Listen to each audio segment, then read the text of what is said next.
After promising a review last election, then pressuring the coalition to make the pandemic-induced increase permanent, Labor's now pumping the brakes. We haven't dumped anything.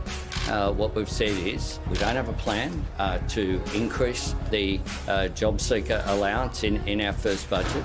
The current rate's $46 a day, up from $40 a day, but down from the peak pandemic rate of $78 a day and well below the poverty line. For now, Labor's happy to leave it there. The justification? Budget repair. What we've seen over the last days are scare campaigns. Those stage 3 tax cuts, they're going to cost the budget $16 billion per year. To lift Jobseeker to above the poverty lines would cost less than half. They will, however, offer a spoonful of sugar. We'll be taking a range of policies to ease the squeeze on those low and fixed income households in areas like housing, childcare, vocational qualifications and more. Still, the move makes it even harder to spot the difference between the major parties.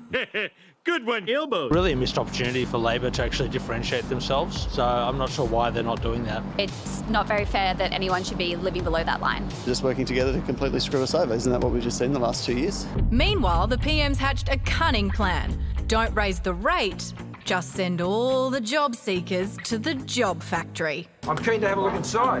Where we're creating all these jobs.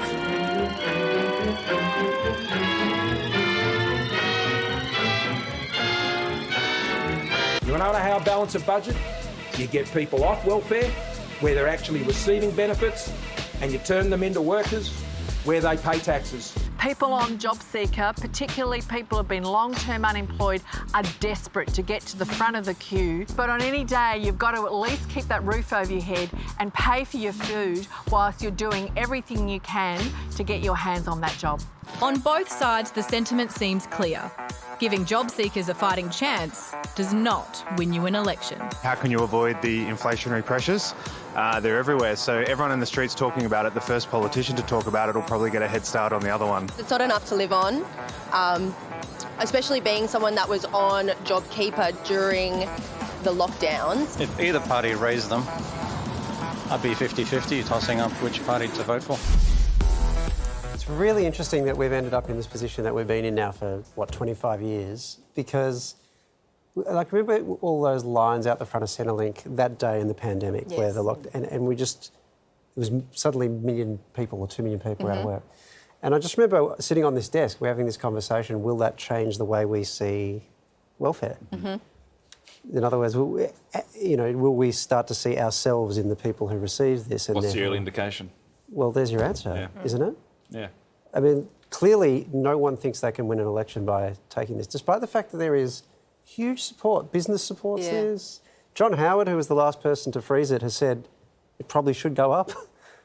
But how do you make it then a focus for the major political parties? If they don't this want isn't it to be a happening, focus. how do you make it one? I actually have no answer to that. What's interesting to me is why. Why do we? Clearly, it's on us now as a voting public. Why are we so hostile to this idea? Because that's clearly what the major parties think. This is something I think as well is interesting. You're right, because it's something that if it was popular, of course they'd implement it. So the onus is then on the voters who don't find themselves in that situation. We clearly don't like this, and I can't figure out why. Because you ask people in isolation, or are they reading us wrong?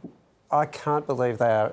Both parties. There's not enough of a groundswell. Yeah, if we do like this, there's not enough of a groundswell to change their minds, right? I can see you're going to think about this in the break. I am going to think about it.